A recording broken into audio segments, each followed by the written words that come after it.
Hello, everybody. Welcome to Dead Feature Rant. Today's episode, Dygz joins, and we're going to be talking about the block party that SOE had on Friday of last week, as well as a little bit of SOE live hype, and then probably some Q&A from the community. So, let's first kind of talk about who we are and what we're all about here. So, y'all probably already know me, Legendary Neurotoxin, of course, Dead Feature Rant, Live Feature Rant, procedural powerhouses, castles and crap shacks, Steam Daily and Unity Daily, all the different shows that I do, and that's all here on this channel. And Dygz, you're around in a lot of communities, and why don't you kind of talk about a bit of your experience and background and all of that sort of stuff here? Let's see. Who are you?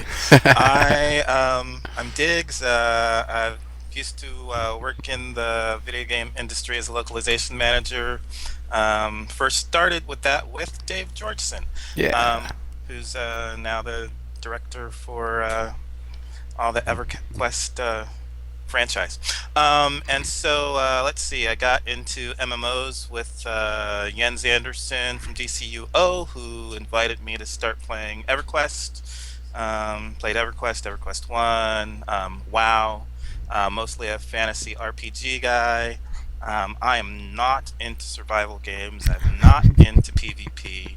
I thought I would never touch H1Z1 with a 10-mile pole until the Survivor Radio, and that hooked me. So, just from the story alone, I'm trying to wrap my head around how I'm going to deal with the PvP as I jump into the story for that. And the story just seems so amazing. The world seems so amazing. I think as long as there is, I can keep my character name. Especially if I can keep my recipes, I'm good to go. You can kill me as much as you want. I'll just come back and just have starting stuff. I don't care. Yeah, well, I'm. Hopefully, I'll find a group that won't kill me, Yeah. and we can hang out. Yeah, well, I mean, the bow is the great equalizer, and they're not too worried about people being able to tear up their shirt, chop down a tree, and then go take on someone with an AR-15. So it's going to be interesting. It's going to be a really high turnover rate of deaths and getting back to stuff or getting stuff again. I definitely feel like the spawn rate of items is a lot better. I was finding a lot more stuff. Definitely, there were shirts everywhere. I was able to find enough Yeah, food stuff around. So what we were able to play is definitely feeling like they're honing in a lot more on what we're actually going to see when it gets in early access. Before we actually go on, I want you to really, because you were talking about, it was Battlezone, right? The game you were working on with Dave, that and was the first one. Yeah. why don't you actually share that kind of interesting story? Because that I thought was awesome. It's not necessarily H1Z1 related, but still kind of in the intro to Diggs here, because it's pretty cool. Yeah, it's really crazy. So, I was in QA for about a year at Activision, and then the first job I had on the production team was localization manager for Battlezone, which was one of Dave's games. And so that was 15 years ago. I think that was 96? No, 97. That was in 97 that I started working on that game. We probably finished in 98, something like that. And so 3 weeks ago now, I get into my current day job, and there's a email trail that started from HR. It's gone all the way up to my boss. I walk up to my boss, and he's like, "I think this is for you." And I read it, and this guy has written me. He came to our Facebook page and somehow tracked me down, and it says, "Dear Mr. Diggs, I don't know if this will ever get to you. I don't know if this is the right channel to get to you or the best channel, but I run the Battlezone wiki, and we just our translators just deciphered the message that you left in Battlezone 15 years ago in 6 languages. We finally deciphered it. Thank you. Good job. We did it." And I'm thinking that was 50. I mean, what? Oh, okay, you took 15 years to translate something. I mean, that's the fanatic part of being a fan, I guess. And then you tracked me down. I'm not even in the industry anymore, but you tracked me down to thank me, which is really cool. I was hoping to share that with Dave at the block party, but I didn't see him at the block party. So I saw him once going from the back building, carting his way across to the front building. Got to say hello and shake his hand. He was he was busy, and then the only other time I saw him was just carting his way back to the back building. So he was trying to, I guess, stay off his feet, but and definitely just stay productive. We're gonna see a lot of him at SOE Live, and I'm sure he's anticipating that he's going to be out in the public for a long time at SOE Live. So yeah, probably trying to keep stuff working. Plus, I'm sure he was probably one of the people at SOE that really, really, really wanted that template rotation and landmark. So I bet he was working hard to get that going too, and seeing what he could do to help facilitate that. yeah, Um, but yeah, Dave's great. He's pretty cool. yeah. So we've got a couple questions here. Will you get early access to H1Z1? SOE loves me, but they're still gonna make me pay $20 to get in, so that's Yeah, fine. I don't yeah. mind. 20 bucks is good. I'm willing to pay 20 Mhm. bucks to get in. Just as with Landmark, I expect to be able to make just as much or more than I paid on to get into the early access in Player Studio items, being able to make shirts and other sorts of things. So I'm not really too worried about it. There's opportunities for me to make the money back and then some. And beyond that, I mean, it's H1Z1. Who doesn't want to play it? I'm not sure I want to play it. I shouldn't want to play it, but even I want to play it. So that's pretty cool. Yeah. Um, so a little bit about recipes and that sort of stuff. I don't Well, know if well, we. actually, start off because you didn't start off talking about your experience at the block party. You gave a Oh little bit, yeah, but that's a walking good. in and So yeah, that's a good idea. So yeah, actually, Diggs and I carpooled down there. It was not too bad of a drive, except on the way down there because Comic Con was going on. It added maybe an extra half hour to an hour of traffic in the near San Diego area. But we got there. Parking wasn't too bad. They had the beer garden all set up. A couple of the beers from Ballast Point, their Pale Ale and their IPA, and those were just being handed out freely. In fact, I think they actually managed to have two kegs or two or three kegs by the end, despite the efforts of some people to just try to drink like a fish. But yeah. they So pretty quickly, the first thing we did was go into oh yeah, when get we to walked play. up, we walked up, we signed up, we got our H1Z1 shirts, and then we were told, hey, or there's this kind of group for us, like, hey, we're gonna be going in and play for a sec. So we followed that group in and got a bit of playtime and checking it out and all of that. What percentage of people were gamers and programmers? In terms of people in attendance at the event, like the only people that weren't were those two weird drunk people we met towards the end. Other than that, I'm pretty sure everyone there was definitely a gamer, and I would probably wager there are probably at least 5 to 10% of them that have some amount of coding experience, myself included. Yeah. So anyway, so yeah, they had not only the So beer garden, I, they had the I snow probably cones. shouldn't say this. I probably shouldn't say this, but there was one guy who was in a wheelchair. It looked like he was a burn victim. He had no hands. And that was just very interesting to me that there is a fan that's so much of a fan. I mean, I don't even know how he plays, but he's definitely a fan of the games, and I just found that fascinating. Oh yeah, yeah. Yeah, I saw him around. He got all sorts of cool stuff. I saw he had a signed shirt on and a couple pictures with brass. Even I think those actually ended up on the SOE main page. So, oh, it's starting to give me the connectivity issues notification. There we go. No, we were definitely not drunk. I had to drive, and I don't know. Diggs, you only had like one of each, right? Yeah, Yeah. I usually don't drink, but yeah, those last two drunk people, we were trying to some of the I don't know, community managers or something that were trying to get us to grab the keys from them so they wouldn't drive home. That was I was like, I don't know what I'm not grabbing their keys, but I'm worried, but I'm not going to try grabbing their keys. Yeah, I don't know. But I mean, let's. There was a lot of cool stuff there. They also had. I mean, not only was there the beer garden, they also had infinite snow cones. There's just snow cones as much as you want. Just go up, grab a little cup of whatever ice. They had like 5 different dispensers with the different flavors, and that was pretty cool. Especially it was kind of a warm day. I actually got. You probably can't really see it now, but I got kind of sunburnt a little bit. Not that there wasn't shade, and I was standing in it a bit, but it's sunny Southern California and a nice warm sunny day. So yeah. So, other than there was an abundance of shirts this time, was there anything new in the gameplay that you saw that you hadn't seen before? Not necessarily new so much as being able to see a different rebalancing things than what we had seen in the past. Previously, I had been able to, die to a zombie pretty quickly, or also be able to stand up to him pretty long.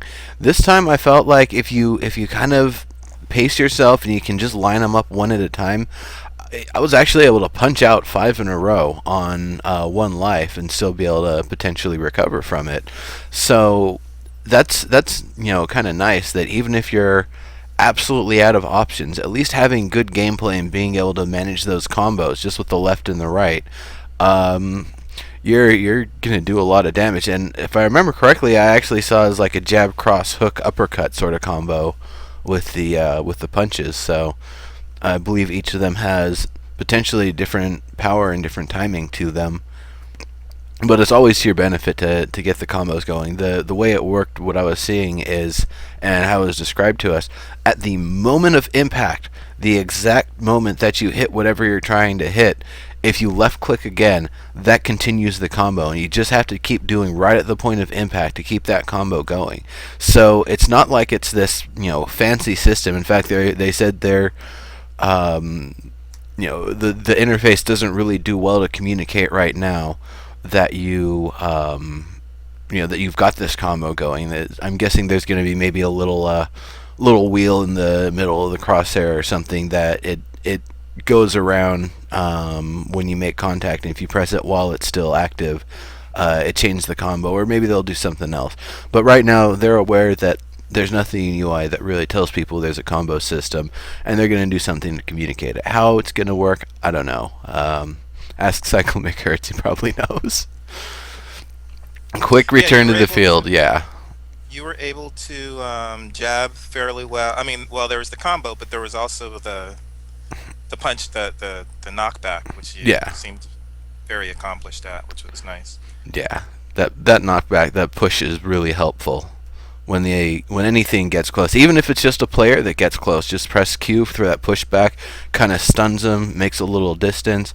If you're trying to duck into a building, that can help. If you're trying to kind of hold off a choke point, that can help. How long do combo points last? I don't know. There weren't necessarily points. The combo is not like an X2, X3, X4 or something that shows up on the screen. The combo is simply that after you've hit something, you'll be able to follow up with the next attack quicker if you time it properly. Otherwise, you'll basically reset and start from the beginning of the combination. So okay, so there was. I still haven't even described everything that was out. So there was the beer garden, there was the snow cones, there was the booth where they were handing out the shirts, there was the big covered over booth where they had the 20 or so game stations set up, and that was where I was able to get a little bit of extra H1Z1 play after the little tour indoors. They had some food trucks set up, and I think that was about it. Oh, and they had the little kind of stage area where they were doing the giveaway stuff. I'm sure people were having a lot of fun with that. They gave away some PlayStation 4s, but to be honest, between talking with Jeff Butler and talking with Jimmy Wisenhunt and talking with all the awesome people that I was meeting there, I really didn't get a chance to do any of that raffle stuff, but that's fine. Congrats to the winners. In fact, I think there were a couple SOE live passes that they gave out. Yeah, I mean, we had the tickets. I was so busy listening to Jeff Butler and Jimmy, I wasn't paying attention to my raffle ticket. I didn't care. Yeah, pretty much. There were some people in costumes. Brass, of course, busted out. She does the whole thing. She actually did some H1Z1 makeup and had this little H1Z1 dwarf test subject thing clipped onto her arm. That was pretty funny. Maggie Luperza was out there wearing the full the elf costume. Not any zombie related stuff. There were a few people that came through from Comic Con. There was one guy who looked like he was there just for the event, not for Comic Con, who had done up some amount of makeup and blood on his arm and face and that sort of stuff. And I'm trying to remember if there are any other like really striking. Oh yeah, that one gal who she did the whole Power Girl costume from DCUO, and she was able to fill it out pretty well and looked the part for sure. Actually, the if you go through the SOE Live Facebook page and look through the pictures, it's actually a really good one she did. The green screen picture. It's pretty funny. Did Maggie said that the costume she's working on for SOE Live is fantasy? It's not H1Z1. It's Yeah. probably EQ, right? Yeah, I believe it's more stuff adding on to the current armor that she's got going. So, I really hope that she's able to finish it up. That's what she said is the goal of it. That one gal looking the part. Yeah, it's you'll see if you're aware of who Power Girl is from the DC series. You're like, oh wow, yeah, that's totally her. So that was pretty well done. Um, what else from the block party? I mean, we talked to Jimmy for a while. All sorts of stuff, all sorts of different things that we were talking about. Um, One of the things I was talking about is the idea of a slingshot, a wrist rocket, just old school David and Goliath sling, and being able to use those as like an earlier easy item to get into, so the bow isn't the great equalizer of the game isn't something you can just make as soon as you start. So it kind of lowers the starter area gank fest. Jimmy was pretty much not worried about it. He said, yeah, it's gonna be a gank fest for like the first week or two, and soon people are gonna start to realize, yeah, we can keep on doing this, but in order to really build up and move forward, it's, you're gonna actually have to work with other people. And I'm hoping that it's gonna be one of those sorts of things that when you find somebody out in the world, you don't immediately go to kill them, you immediately go to kind of team up with them, and maybe at some point you'll take them out and take their goodies, but or they'll do the same to you. But in the larger goal of surviving and not being taken out by zombies, there's a very easy potential to run into enough zombies before you run into any items that you'll just be dead. Hey, I think Daddy. it's going to be interesting to watch. Ooh, Daddy-O's on. I think it's going to be interesting to watch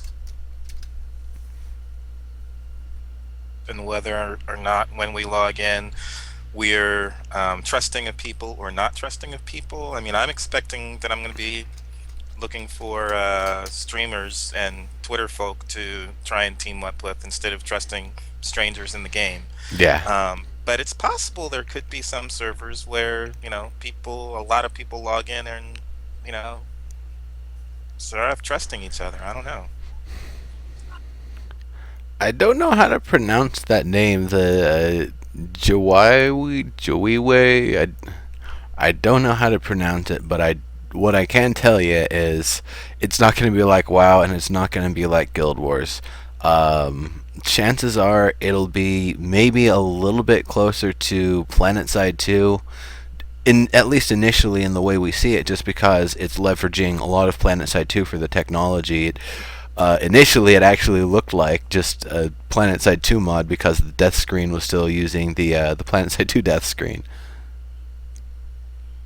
Go G Jiwiwi. Gotcha. Chiwiwi.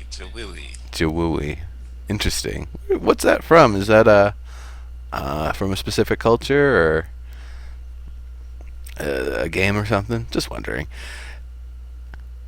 Yeah, all SOE'd out. Exactly, Daddy. I actually won this hat. Well, won it slash was the person who asked about the hat and got it. But yeah, anyway, back to the subject about groups. It's really not going to be this like form a guild and you can see the people wherever they're at on the map sort of thing. It's mostly going to be you find people. Maybe if they're within a certain proximity, their little indicator that the person's around is lit up. Otherwise, maybe it's grayed out or maybe it just disappears. And if you're far enough away from someone, it just breaks being in the group with them, which makes sense. I mean, Yeah, I don't really care so much about finding them spread out. I just want to have people to help build a base, and we should know by landmarks where the base is and how to get back to the base, and yeah, have some yeah. safe places. Or even if it's, well, we're jumping ahead, but if it's an office building. Well, like the one that they've shown, that new office building looks great. I'm really excited to see that in the game. I mean, we saw the apartments recently. We didn't see too much inside. There was more just the brawling going on outside with Goldie and his stream. Um, Sharing of resources, yeah. Actually, that's something I've been wondering about. Is when you've got a group of people, if you've got like one person's got 3 metal bits or metal scraps, and this person's got 8 metal scraps, and you're all trying to pull together something that takes 50 metal scraps. Do you all just kind of stand nearby and there's one master builder that's taking everybody's resources? Kind of like it works in Korea, actually. Or is it the sort of thing where you really do have to have everybody hand over the materials to one another to actually have something be crafted? But even if it's something that has to be crafted by 2 people or more, and that's something that hasn't been talked about. I don't even know if they have a system for it. But I'm wondering if there's going to be items that we actually we need to have 2 people to craft. There's a lot of things out there that just one set of hands and a nice set of tools still isn't going to be enough to get it done. Yeah, group crafting would be kind of interesting. However they go, they haven't said anything at all about group crafting that I Yeah. know of. Or at least the ability to have more people put their hands in the project to get it done quicker so you aren't creating as much of that construction noise heat. So if you've got something that, one person can complete it in 15 minutes or 15 people can complete it in a minute. Well, screw it. You want to do that in a minute so you can fend off everything that's coming for you rather than being 7 minutes in doing it solo and then, hey, I'm a big old zombie. Look at me. Rah, rah, rah. Unturned with PvP disabled. Unturned in general, I really like that game. It's a fully featured survival game. It just happens to have really simple graphics. But it's great. I've enjoyed my experience with it so far. I definitely need to get some online experience going. It's mostly just been the solo stuff. Yeah, hoarders. There's going to be hoarders. That dude with the mattress full of $20 million or whatever had the gold Rolex that he wouldn't trade for a ham sandwich or whatever it was. Yeah, that guy was a full-on hoarder. That was from Survivor Radio. That guy was absolutely hilarious. Because he's just going to get caught by some bandits at some point, and then, the loot's going to be spread about. That cash money's probably just going to be burnt or used as toilet paper, and, all that he's been trying to establish, his empire of wealth, is, one arrow in the head away from being taken from him.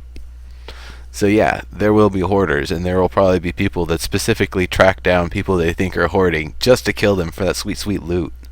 If you find some mountain man living off the wild and, got their traps set up and, minimal infrastructure, yeah, they're probably carrying most of their valuable stuff. So, kill them if you gotta survive. Oh, which one is this, Daddy-O? Oh, yeah, that is a nice screenshot. Yeah. And it's really starting to show, like, the game's coming together a lot.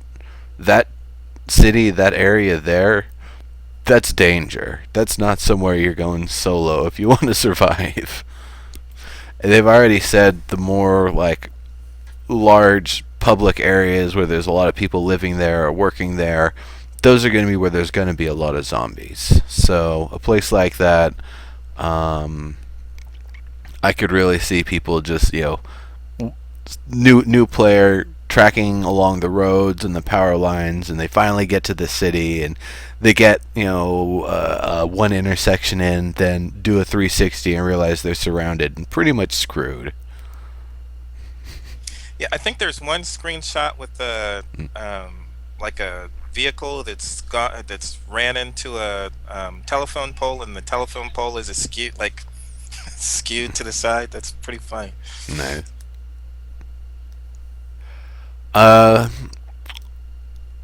Julie, I'm pretty sure that's actually a developer screenshot. So it was probably just taken somewhere in the engine using, probably flying actually.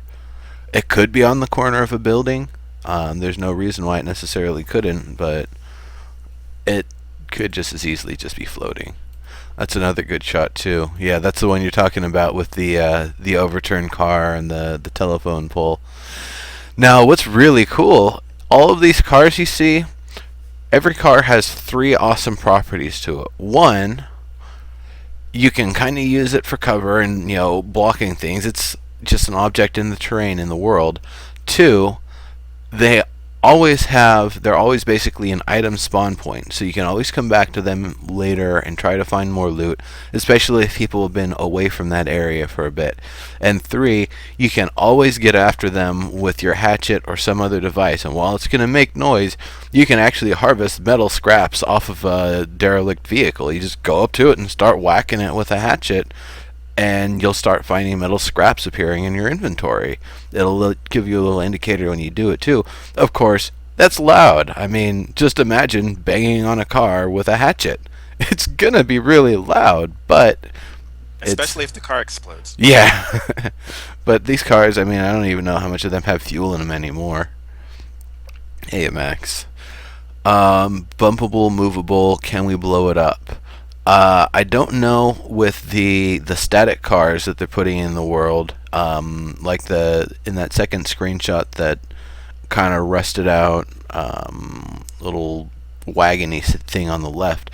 I doubt you're going to be able to move it. It'd be a nice feature if we could actually tow and move cars, but I think they're actually kind of locked in the terrain. Blow it up, also that would be nice. And things will be able to blow up. They've definitely said explosives are going to be a thing. Explosions are going to be a thing. I mean, right now you can punch it and make vehicles blow up. So there's some kind of mechanism in there for it. Well, all vehicles are just the drivable ones. Yeah. So. And that was the other thing. It's not just cars. There's a lot of things that you can whack for good purpose. There is one part, and actually, I think we saw that in the one of the last live streams, was the ability to go and break down a fence with your weapon rather than having to go around it or try to damage your vehicle by driving through it. Speaking of going around, there was that little test that you were playing with the one zombie with the Oh yeah, road railing. That was pretty funny. Yeah, so I had this zombie I was playing with. Basically, there's one of those rails in the along the road.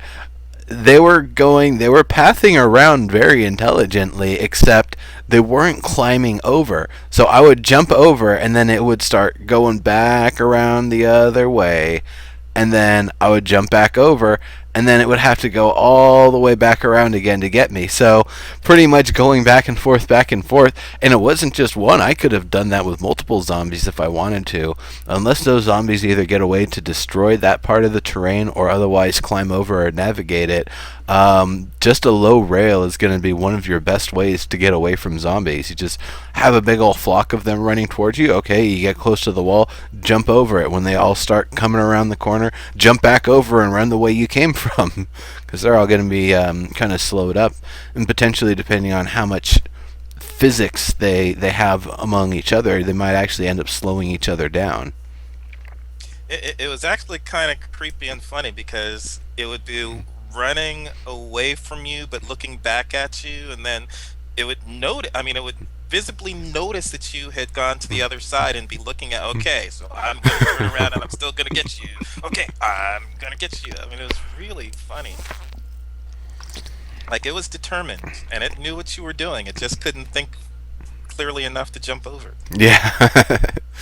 Which it's one of those things that they'll probably have zombies that can deal with it, or they'll build in mechanics for zombies to deal with it, because it's going to be, I think, the same sort of thing with barbed wire. They'll probably be I don't know how much a zombie is going to go through barbed wire, or if it'll actually, some of them will actually be able to see it as a wall and just want to go around it instead of through it, especially if you've created a path.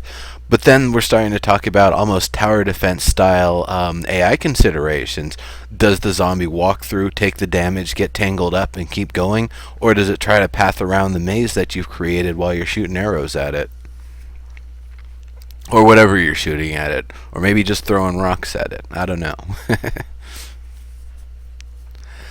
that's going to be the great thing. I hope that we'll get surprised every once in a while by new types of zombies. Yeah, and the other thing is they can add more interactions and random interactions to the zombies that already exist. They can have a 5% chance that one of them is smart enough, that one of the default ones is actually smart enough to climb over. So while the other ones aren't necessarily going to learn from it and follow suit, you have 19 of them going around the rail, and then that one of them that climbs over and is actually more of an immediate threat. So, the pathing and stuff and what we'll be able to do to, keep ourselves safe, as well as what the zombies will be able to do to make things more difficult for us, should be really, really interesting to see. So, the starting with a flashlight. We used to start with a torch. Now we start with a flashlight. I like the flashlight. It's a lower heat level. I believe a lower heat level, at least than the torch. The fact that you're just casting a forward light with it rather than kind of creating a radial light, it has some advantage and some disadvantage. You aren't necessarily lighting anything on fire, but let me tell you, I found so many orange Bic lighters. Basically, a bunch of these were filling my inventory, and I don't think lighting things on fire is going to be a difficult sort of process. It's just a matter, or a difficult thing to be able to do. I think it's just going to be a matter of being able to create a torch, so you have something you can readily light things on fire with out in the open. But Yeah, so the yeah, funny thing about that is, I think Jimmy told us that the reason we're starting with the flashlight instead of a torch like we used to is because of Smed, yeah. because he kept lighting people on fire, lighting people on fire, lighting everybody on fire, so they got rid of the torches to start with. Do I think H1Z1 is launching to alpha play anytime soon in the early access? Yes, I think it will, but I don't think it'll be before. They wanted it before SOE Live, and I don't think they're going to be there by then. I'm pretty sure. I mean, they've already said there's no clock you can point at internally or otherwise that will say this is when the game has to be released or will it be released for early access. It's a feature list, and I don't know what the feature list is, and I don't think we're going to get to know what the feature list is. But it's definitely a matter of once they have the features they want in place, they'll release early access, and no sooner. I wouldn't expect it to. I wouldn't expect to see it before SOE Live at this point. I think at this point it's something they're going to wait to announce at SOE Live. Um, you know. Yeah. Yeah, 4 weeks ago, if they were going to be able to have early access ready before SOE Live, yeah, they would have done it. But at this point, it might even be worth waiting. It's definitely one of those could help either way sort of thing for the actual SOE Live event. If early access is there, then the player events they have in game for H1Z1 will be a lot more meaningful because it's you against the world, not just against people that are there locally, plus anybody at the SOE offices that are playing on that server. But at the same time, I don't really know that they're having any tournaments or anything for H1Z1, and I'm pretty sure it's just going to be that late night lounge on Thursday to just kind of get in the game and mess around with it a little bit.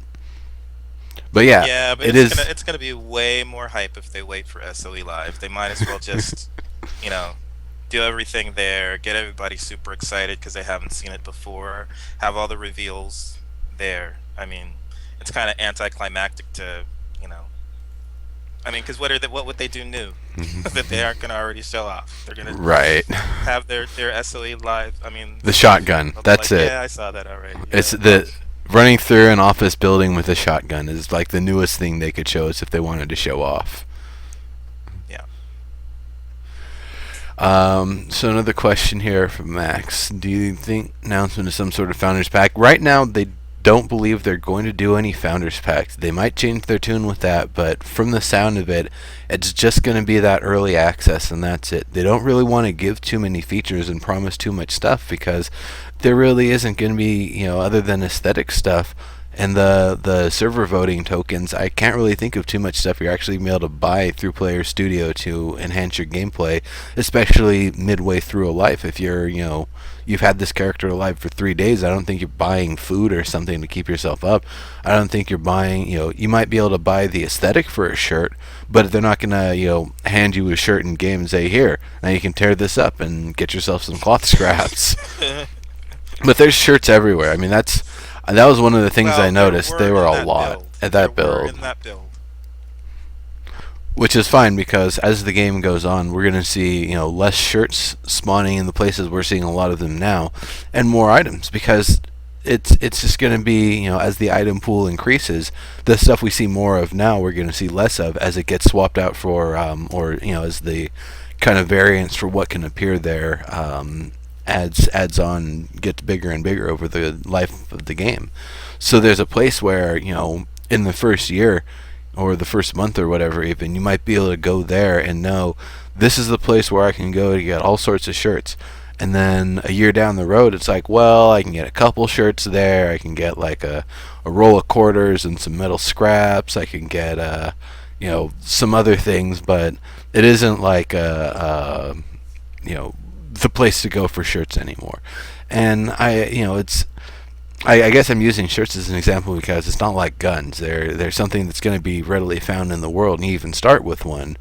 But they are going to have some significance, especially if you have a certain aesthetic you're trying to maintain, or you and your buddies like, I guess, trying to trick each other. So you change your shirt when you're at a distance, and when you get a little bit closer, it's like, hey, I don't know someone with a brown and green striped shirt. I'm going to shoot him with a bow.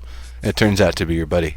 I don't know if people are actually going to do that intentionally, but it should be fun to see how that part plays out. But definitely the back on the subject, I really don't see what they would be able to do for the Founders Packs. Just they're not looking to do that sort of thing. Occasional zombie swarm.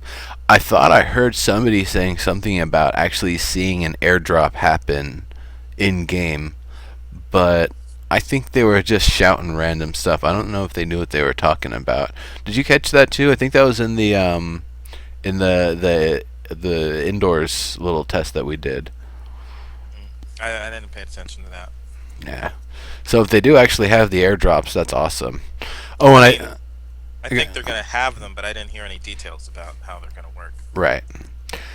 Oh, and one other thing. I think it was also not just Smed lighting things on fire with a torch, but I think he actually used a developer cheat, like a command, to just light everything in the world on fire at some point. So, yes, Smed likes fire.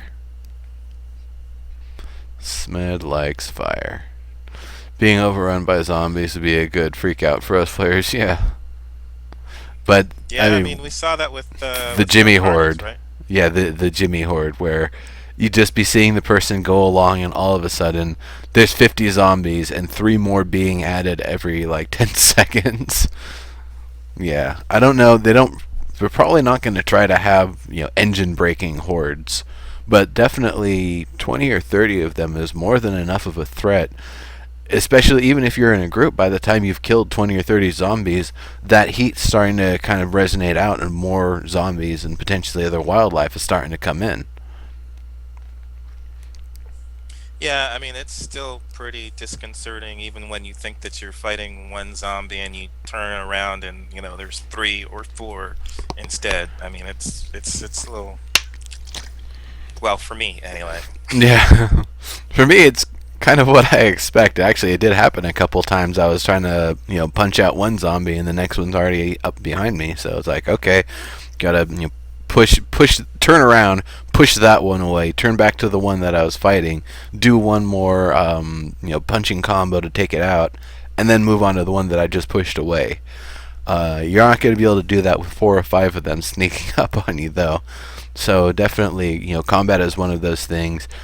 If you're going to engage in it, be aware of your surroundings because there might be a lot more, or there might even be a wolf just waiting for whoever survives to come through and eat them because they can be hungry. So, Diggs, did you get a chance to see the Storybricks demo video? Yes. Yeah. So that video, it was from the AI conference that happened in Europe maybe a week or two ago. Was I want to say, was it in Sweden? The AI conference or summit or I keep whatever? forgetting Geneva. Might have been. I can't remember. But the what they showed with it is how the Storybrick system actually works. Is that you've got a series of interactions that you're programming into basically these blocks that kind of tie together. Now, what they demonstrated is more like the story arc use of it, but I saw with that just as much that that can be more of the individual, like day to day priorities and tasks coming from the Storybrick system. That there's already a series of interactions that's been assigned to something, and how it's going to go about those interactions and prioritize them is based on how Storybricks and how it's been set up for that character. Now, in talking with Jeff Butler in the context of Landmark, it sounds like it's really easy to open up the kind of thinking area of a creature and just drop in a bunch of interactions and have it be able to perform in that way. So that's really cool. Is that it's going to be that simple of a system? If it's that simple of a system, that means there can be huge variance between the all the wolves out there could have completely different sets of interactions. All the zombies could have completely different sets of interactions, even though they're the same, general power level or the same shape. They'll give the same kind of loot, or if it's a zombie, not really, if you kill them, but they'll have potentially wide varieties of differences about them, and ways that they can be massively diverse from one another, despite still having the same kind of goals and the same kind of limitations. Well, first off, is H1Z1 going to have story bricks? I believe so. I believe it is actually driven by Storybricks for the AI system. It wouldn't make sense not to use it. It's their new fancy AI system. In fact, I think that's kind of why it almost took so long for H1Z1 stuff to start coming along, is because I think they were waiting for Storybricks a little bit. If Hmm. anybody knows otherwise, please chime in. But I'm pretty sure it's been announced that Storybricks is going to be the H1Z1 AI system. I'll look for it. Yeah, I mean, it seems like wolves should be pretty simplistic. Zombies should be pretty simplistic. I mean, there's not a lot of goals and desires that they're gonna have that are different. What range of desires could a wolf have? Prioritizing for live flesh rather than zombie flesh. So if they can eat a bunny or eat a zombie, they'll eat a bunny. If they pack up or not, if they're a lone wolf, what kind of things they hunt, if they're hunting for bunnies, if they're hunting for deer, if they're a crafty type that can actually stalk and take down ravens. I doubt that a wolf is gonna try to get after a bear. A wolf pack, maybe. Um, and then how they're Yeah, gonna. but I mean, they're pretty much all gonna have the fairly same range of stuff. I mean, I guess the zombies might be a little bit more complex. Some could be, but I mean, it's desires and feel like they won't have feelings, so that's a whole bunch of stuff out the door. Emotions kind of Yeah. But maybe right they away. target people with red shirts. That could be that quirk of that particular zombie is that there's a specific color that they prioritize. None of the Yeah, other zombies in the pack, that's true. Love to see a secret CDC building somewhere in the map. No, it'd be Karama Pharmaceuticals and some little shadow puppet company or whatever that they own in the area. That my guess is that the Karama drugs were being distributed to the area where the infection occurred, potentially as a test or as a way to see if the infection would be resistant. And the infection was then distributed, dispersed in that area to see if the Karama drugs had actually resisted or not. That's just my guess at what the story is, and that could be completely wrong. Yeah, how complex can zombies be, really? Hey, Zaitsev. Yeah, I don't know. I don't think they can get super complex, but it could be interesting. Yeah, I loved seeing what was it, JC Food Mart in the screenshot. That's kind of cool that we'll be able to recognize these franchises within the game. That would be a Yeah. lot of fun. Well, they've been doing a great job with that stuff. We've seen just kind of basic road signs. We've seen the Hardee's rip off the Flavorlies hard boiled ham hocks. That's absolutely hilarious. We've seen Clegg sandwiches, which I guess have Clegg's cheese on them. There was talk of Clegg's legs, a strip joint. Um, Honestly, I think that should be for Why is all that going in the TMI territory for me? I don't want to think about Clegg's legs. Yeah, I don't either, but I think it would be kind of a funny name and funny sort of thing to have. And there are, various different items and stuff that, or not items, but signs and companies that are going to be based on different people that work there and just variations on their name and such. So that should be really, really funny because there's going to be, I'm guessing, a lot of Easter eggs, like it was mentioned earlier, just from the funny sort of stuff. Twerking in an SOE game after all. Well, that bear dance, I mean, is already down on all fours, but it gets a little bit closer. Maybe an O-twerk. Yes. No, I think that's more of a landmark sort of thing.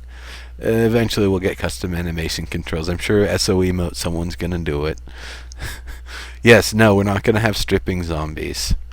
For some reason, I imagine H1Z1 Jane has already drawn a picture of it, but yeah, no. Clothed zombies is better. I actually wonder what kind of aesthetic, like clothing differences we'll see on the zombies. If we'll see one that has like the shirt torn off and the chest ripped open and things oozing and that sort of stuff, or if it's all going to be fairly clothed zombies. We also like they've said, there's going to be only the white male model at release. They're going to have different Release races. of early access. Yeah, yeah, at early access rather. You're right. They're not going to have the females. They're not going to have different races represented. And I had a lot of different ideas as to why the white guy was who they picked. No, it turns out it was a Bill Yeats, who they already had the head scan of. It's like, well, screw it. We've already got this head scan. Put it on a model and put it in the game. So that's what they did. Yeah, it would be cool. What you were saying just had me thinking about, what kinds of zombies we could see down the road. Like even like a football team. Like what would they be dressed as? We could see, office workers, football team, all kinds of different kinds of the Hooters girls, whatever. Yeah, actually, a football team. That brings up a great point because a lot of zombie games, the ones that are the tougher zombies are police and military and stuff that were turned while they were in their gear. So if you can kill them, yeah, you're gonna get some really nice loot. But you gotta be able to kill them, and they're 2 to 3 times tougher now. Green Day White Zombies up in Aussie shirts, torn and falling off zombies. Yes, yes, I think things that are the likeness of bands from the 80s and 90s should be used for the shirts that we see on zombies. That would be great. That would be quite hilarious. I mean, they could do that too. I mean, it looks like not necessarily as rural as we had seen previously, especially with those screenshots that were linked earlier that show what a kind of an industrial, city with infrastructure looks like. But go ahead. Yeah, I was gonna say, and they mentioned that they wanted to do another pass where they'll grunge it up some, but I mean, I don't know. It just depends on when the timetable is. It seems like now that it's not 3 or 4 or 5 years or whatever, they don't need to grunge everything up. It seems a little too grungy at this point. Well, it's not the 15 years. It was 15 years after is initially what they said, and they pulled back on that because it starts to create some really interesting backstory of like, well, then that means the youngest survivors are like what 8 and 9 years old when the infection hit. So there's definitely some interesting stuff that they would have to work out with that. They've definitely pulled it back. They've made it a lot closer to like weeks to months since the incident occurred, since the infection broke out. But the other thing is, like I'd imagine, and I can't really say because I haven't visited these places too much myself, but there's places in Los Angeles area where I can go, and it already looks grungy and grimy, even though there's people living in it. So the place might not have necessarily been that clean to begin with. That's true. Well, but I mean, like an abandoned office building, I kind of expect to be not super run down necessarily, but I don't know. Yeah, Max, 16,000 square kilometers. And Jimmy said, if they could, they'd love to have it the size of the United States. That's a hell of a lot of work, and the game would have to go. Honestly, for them to be able to do that, they would basically have to have a landmark sort of thing where players are literally building up the infrastructure for SOE. I feel like that's the only way they could have it that big. Oh, they talked about infection levels. I think last week we might have covered that. But yeah, there is infection levels. Someone can get infected. There's apparently the a kit that you can get or make that can help mitigate the infection or even cure it. But I don't know how easy that is to come across or the tools to make it. It's not just a simple first aid kit. It's not just some like spray or some pill that you take. And it seems like something that'd be it would be a resource intensive sort of thing to make enough of them to be able to have them around and be useful.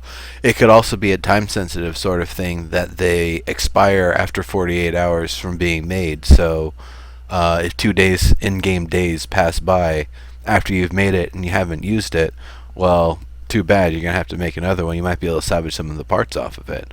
I can think of a lot of medicines that definitely, the being in the right heat, being ingested with the right things, etc., are important to them actually working. So there could be some very specific limitations on actually being able to cure infection, even if you've got the tools for it. How do you think, and what repercussions do you think infection is going to have on gameplay? Reduce your health? What do you think it'll do? It's probably going to be reduce health, and ultimately the player knows that their character is going to die if they don't do something about it one way or another. So it's either working on the exit plan, finding a landmark where you can deposit your stuff in the world and know you can run back to it, or start wheeling and dealing and trying to trade and sell off the stuff you have to try to get something to help mitigate that infection. Meanwhile, what it's actually doing to the player, I would imagine is going to affect their stamina one way or another. It could actually be something that has an inverse effect, that you actually, maybe you don't heal as fast or heal as much when you're using healing items, but you have more stamina when you're starting to get infected. But the more you dip down into the lower, like 30% or below stamina, the faster the infection can kind of build up and spread. So it could be one of those things that just as a player, you're naturally becoming more and more of a zombie, and then all of a sudden, you lose control of your character, and they've just become a zombie. Yeah, there's a question about the HUD messages and how simple they'll be. I mean, they're pretty simple already. I don't think they want it to get too cluttered. So, I mean, even with the infection, I'm wondering if that would It would You need a maybe separate thing on your HUD. I mean, it the could just affect your health and you would know. I don't know. yeah the interface in terms of your attributes and what's going on with you, it's all just those little indicators at the bottom. So they could definitely have one extra indicator that shows your infection level, or they could just have it something that you aren't necessarily told explicitly, and something you kind of have to learn, seeing how your character is behaving and responding with what's going on in the world relative to how they normally should be. You might be holding something and be swaying more than you normally would, or I don't know, maybe every now and then your character will automatically turn and look at something that's being attacked rather than you, the player, being the one making that decision, and slowly, like, these automated actions start happening, despite your ability to, that you're actually the one in control of the character. Zombie speech modification for TeamSpeak would be hilarious.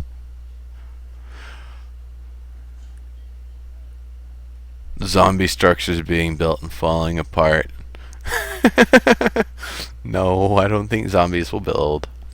So that means that like every minute or so, there's just a sound brains as you're trying to talk. Brains. That would be pretty funny. Um, 16 square kilometers gets you from Comanche Peninsula and Russia's east coast all the way to Los Angeles. Yeah, that's a huge area.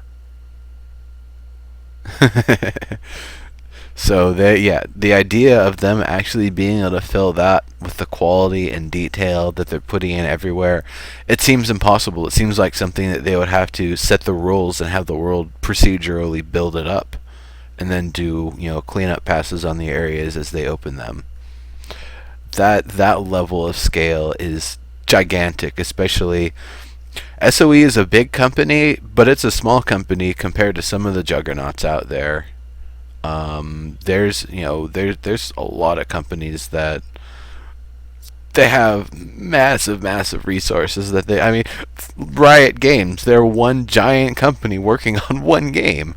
So, if you think about the infrastructure of it, to actually build up that game world and have it be that big with the size of team they have, it just seems unfathomable. It'd be they'd be working on it for 10, 20 years. It would be interesting if they opened building up to players, though. That I mean, that really is the genius of Landmark. It is, and I don't know, because it works with Landmark because it's a voxel world, and it's not we're not doing anything to add to or detract from the static terrain, other than we can and do some stuff with it, or we can dig some stuff up and have it regenerate. But there's nothing that we do that, if all of the Landmark players quit and you go back to that area in a month, that it wouldn't have just restored back to its natural state. It's such an advantage with Landmark, but at the same time, it's also it makes it really hard to kind of think about doing the same sort of thing in H1Z1, because I also think about, well, how hard would it be to do that in Planet Side 2, to have kind of an open continent and let players kind of build it up in different ways, and that would be Well, I still a think lot. when I think of Landmark allowing players to add content, it's the same thing as having the contests, and they make the buildings, and then SOE places them. So it's not so much a matter of you know just giving the players free reign to do whatever they want or build wherever they want in H1Z1. But if you give them the tools to do so and then bring it over, let the devs bring over and place it however they want, that's still more helpful than just, SOE trying to do all of it themselves. Right. Xload, yeah. I think that's part of the design, that the buildings themselves would be more the kind of the designed gameplay space, and what you kind of see in the town around is like kind of open. It might be designed to have a certain kind of flow to it and work a certain way, or it might just be kind of open and let the player try to figure it out. Um, Yeah, I think, yeah, but I think so. You're gonna have so. I mean, it depends on what you mean by map, because a lot of the map can, I mean, is wilderness area. So yeah, there's not a lot about balancing the action there. Where you're really balancing the action is more in the towns and the cities where there's actually yeah. structures. So that's a little bit different. I'd say with wilderness, the biggest thing is players being able to have visibility to the nearby landmarks. That seems like it's the biggest thing if you're out in the wilderness. Other than that, you're right. Like, there's trees, there's hills. Good luck. There's also wolves and bears. And And, streams and all bridges and stuff like that. So there's all that yeah, stuff in consideration. But I mean, you know, it's not like you're in a like a Call of Duty area where it has to all be designed and you're strategically trying to go from building to building all the time. right. You get the exteriors from U.S. government scans. Yeah, but that's. I also don't know that they're actually building up an actual area. They looked at a lot of maps and stuff for developing the terrain for the area, but I don't know that there's a specific place that actually exists in the world that they're, modeling the design of it after, or that they're trying to duplicate plus or minus with Clegg sandwiches, and Hardy or Flavorlies rather. Um, Not yet. I mean, we'll have to see if they ever try to do an actual city. Right now, it seems like they're just doing towns. They're not really trying to do like, you know, even small cities. right, right, right. I would love it to be able to play in DC, my hometown, eventually. That would be awesome. But that's what I loved about Independence Day. People hated that movie and thought it was crap, but there were two things that I wanted with Independence Day. I wanted to see DC get blown up and see Los Angeles get blown up. And I got my wish. I saw both of those things. I was a happy camper. You know, it's funny because that I thought was one of the funny references in one of the Austin Powers movies where Doctor Evil shows the clip from Independence Day and the White House being blown up as something to use to try to leverage the to get money out of the government. Far Cry has done a fantastic job balancing action and wilderness map space. Yeah, I honestly haven't played as much of the Far Cry series, but I have seen some amount of gameplay, and it's just as much the ability to balance the stuff as that the engine really supports having nice water and nice believable environments too. Yeah, easy to skip a majority of the wilderness. Yeah. Um, there was something I was gonna mention earlier, but I can't remember. Oh well. So I'm trying to think of any other things from the block party that I might have forgotten. Well, the one thing I wanted to mention that I learned at the block party, or I didn't really learn it, but Jimmy brought it up with me again. I think I was asking him about um, not so much having professions, but if there's going to be like a series of recipes, like, we have bandages, maybe we want medicine. I don't know. We get like five things that we're really good at collecting. Like, that's our thing, is all the stuff that can, all the items that can help us with health.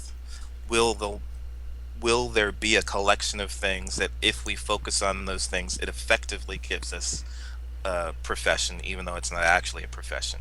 And he was reminding me about their idea they're thinking about of perks and flaws, so that you could get a perk that would make you really good at one thing, but that would also come with a flaw, which kind of sounds fascinating. If that would happen, I would, and he was kind of saying it would be random. I would prefer if we could pick our perk and then the flaw would be random. But Yeah. Well, that sounded like it was specifically a rule set sort of thing, that there's just going to be very specific servers that have that.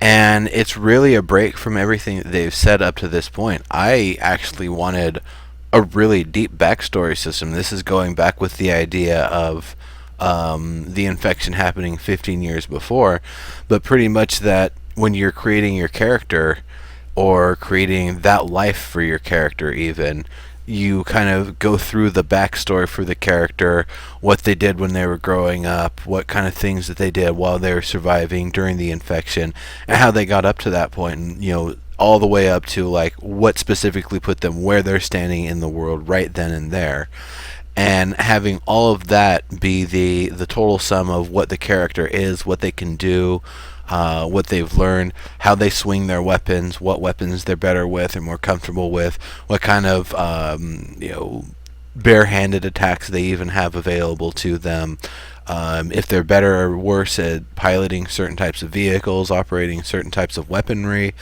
and as much as I think that would be great for the game, I kind of see the angle that they're going right now with the James Bond MacGyver sort of thing, that everybody is essentially strong enough to use everything effectively, strong and fit enough to use all the equipment like it's no big deal. Everyone can use everything just as well as one another. And likewise, the MacGyvery part of it is that everybody can craft things. You craft a full functioning, bow out of a twig and a scrap of cloth, which it's unfathomable to have something that has got the same strength of a well-made short bow if you're crafting them with random wood and your bare hands. And a shirt. Yeah, and a shirt. Yeah, because that makes such a great bow. Yeah. Your shirt. And an arrow with no tip on it. It's just wood. I don't even know if it has any feathers or leaves or anything to try to help support it. And you're launching sticks at people basically. But somehow, because you're MacGyver, you're able to make a fully functioning bow with these simple parts. So it's kind of the take it for what it is. And the other reason why they went with that route is because they specifically said they don't want players going and actively killing their character after realizing the loadout that they've designed for the character is not what they want, or that there's some flavor of the month action going on. So people just go and kill themselves to come back with the configuration they want. They really want to avoid that. Yeah, I know what I want. I kind of like the idea of having the perks, but they would have to be things that are just really, really minimal. I kind of think of Rogue Legacy. There's some things in that game that are completely altering. You see the entire game as the Matrix. That really doesn't do too much. It's just an aesthetic skin. Baldness, gay, those things really don't matter in the game. They do essentially nothing. But there's also things. Yeah. Even if I could get a perk that would, because I would love to be some form of medic or doctor or whatever, even if the perk was giving me a extra percentage of finding a bandage. Yeah. Would be good enough.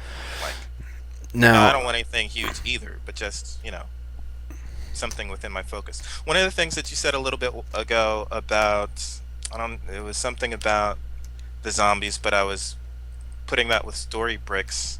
I think it was the background for the characters, because story bricks allows NPCs to react to whatever you're doing, and then I was thinking it would be kind of fun if story bricks was in to have a random NPC every once in a while. Like, I don't know, 1 out of 500 zombies is an NPC. So you go somewhere and you think it's a zombie running away, or maybe a player, but it's actually a NPC from your past who recognizes you and wants help from the zombies. I mean, that could kind of be fun if random NPCs run up to you every once in a while. Yeah. No, Max, that isn't really set in stone yet. They sound like they're going to do one character per server right now, and if there's really a need for it, they'll open it up to more, but you're really not going to need more than one character per server. And if you do, It's free to make more SOE accounts. The only thing will be the $20 for early access. When the game goes live, you won't have to worry about that. So it could be one of those things that they keep it to one character for now and then kind of loosen up on it a little bit later on. It's not necessary really to have alternates. I expect to have alternates, but it's free to play, so Yeah. Well, why would you have an alternate character? why do you think? To go and not be the jerk on the character that you're not being the No, jerk I've got on. I've got stories in mind. I've got stories in Ah, mind. that's There's gonna be true. machinima. That's true. It's Um, all about the role playing for me. I couldn't care less about so many people are into chat. There's got to be super chat. I don't care about the challenge. I'm role playing. no, Drakey, there's no live stream since last week, and there ain't gonna be a live stream until SOE Live. Actually, that was something that Jimmy had said is they're done bringing in the live streamers and the YouTubers and stuff. At this point, they're just all eyes on SOE Live, and then after that, doing something be a lot easier. Jimmy's going to be on here at some point. Clegg's going to be on here at some point. Hoping to get Tom Shank. I'm hoping to get, really everybody actually. Like, I'd love to get Smed on here at some point too. Did you have a better? This isn't going to come out right. A better response, I guess, talking to Jimmy about coming on Dead Feature Rant than you did asking Jeff about live Feature Rant, because Jeff was kind of directing you towards Omid. What did the H1Z1 guys say when you asked them about coming on the Dead Feature Rant? Well, I think that was just because Jeff doesn't really deal with that sort of stuff, so it's not really, his process to deal with. It's something that the brand managers, in fact, Tiana was actually looped into the email I had with Clegg about having him on Dead Feature Rant. As for having Jimmy on, it turns out there's J Wiz and J Wiz too, one with an H and one that doesn't. That they are WISEN or WHISEN. They have two SOE emails for him because they screwed up when he first started there, and I guess all of my emails were actually going to the wrong one. So in order to make sure that's not a problem anymore, he's just added me on Twitter, so I can just direct message him back and forth that way. Um, so that's going to make things a little bit easier. It's just that my emails weren't going through. I'd hit him up when he'd be doing his own broadcast, and he'd say, "Oh yeah, I'll check my email. I'll try to find it," and he wasn't able to find them because they were in the wrong email because I didn't know that he actually uses an incorrect spelling of his last name because of some hilariousness. Um, but yeah. Yeah, that's the beauty of Twitter, that we can connect with these people directly. I heard another complaint this weekend on the Landmark forums about complaining about how the devs seem to favor certain people like streamers and Twitter people, and it's like, well, like you respond to the people that you remember Well, yeah. I mean, more than the people that you don't. So I think Poro Sorceress working on the sculpture of Dave Georgeson's head is the reason why Dave Georgeson started following and being aware of her. So it is definitely one of those things. If you do something that gets their attention, whether or not you're a broadcaster, whether or not you're a YouTube maker, they'll hone in on that, and they'll definitely also being able to clearly identify yourself. My old Twitter address, Drunky Munkin, nobody knew what the hell that was. So when I finally switched over to @Legendary Neuro, well, all sorts of people followed me. I think Felgon and Pentapod even followed me. So that's really cool. It's part of it's a matter of presenting yourself right and making sure people know who you are. But yeah, definitely, if you can do something that gets their attention, they're gonna have a lot but more even, interest. yeah, you don't have to broadcast. You can even just be in the chat when they're in the chat. If you're in the chat, I mean, just where they are. If they recognize your name, they're Yeah. more likely to talk more often with the people they recognize. Yeah, I mean H1Z1 Jane, just through their art, they've been getting a lot of recognition from the team, and I think that's pretty great. I actually know who the person is behind the account, so I'm really happy for them too. But Yeah, it's definitely a really nice sort of thing. It's just getting their attention and doing something that makes them engaged in you and what you're about, and then that flow of communication is a hell of a lot easier. Did you know H1Z1 Jane before she started stalking you or after she started stalking you? Before actually from previous games. Okie So, doke. speaking of, I have not seen H1Z1 Jane sighting the show today. I hope they're around, but could be busy. I can't remember if they're gonna be at SOE Live. Oh, just an aside.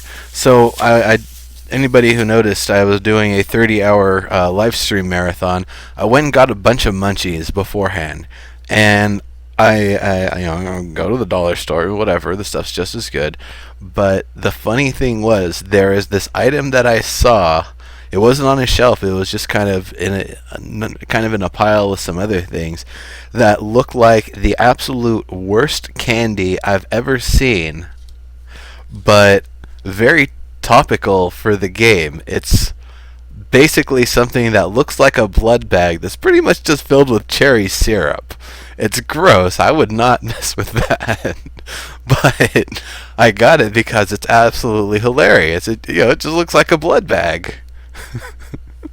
So I'm wondering what kind of interesting cosplay and costume ideas and stuff we're going to see people doing, and that also makes me wonder what kind of time-sensitive medical supplies and stuff we're actually going to have available in the game.